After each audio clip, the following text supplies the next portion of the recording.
Hello guys, তো চলে এসেছি আজকে তোমাদের জন্য ছোট্ট একটা মিনি ব্লগ নিয়ে। তো তোমরা জানো যে দাদা আদিত্য ওরা গিয়েছিল দীঘা, এবং সেখান থেকে আমি বলেছিলাম মাছ নিয়ে আসতে।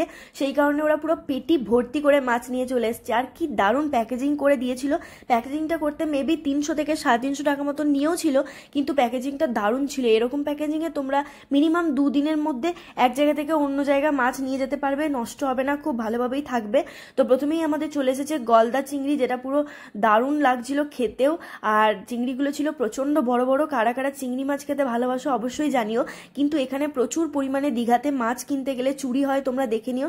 কারণ ওরা গলদা চিংড়ি নিয়ে এসেছিল প্রায় 1 কেজি মতন, সেটা বাড়িতে এসে ওজন করে দেখা যায় যে 600 গ্রাম মতন ছিল।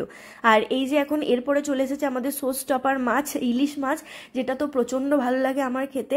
এই মাছটা তো প্রায় 300 থেকে 400 গ্রাম মতন কম ছিল। তো তোমরা যারা যারা দীঘাতে মাছ কিনবে ডেফিনেটলি তোমরা একটু চেক করে নিও, ওদের কাঁটাতে গন্ডগোল থাকে। তোমরা চোখের সামনে এক দেখবে, বাড়িতে এসে ওজন করলে আর একটা দেখতে পাবে।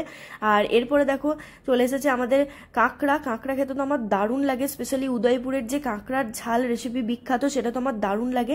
তো তোমাদের কার কার এই সমস্ত মাছ খেতে ভালো লাগে জানিও। আর অবশ্যই মাছ কেনার সময় কিন্তু চেক করে নিও, যাতে আমাদের মতন ভুল তোমরাও আর না করো।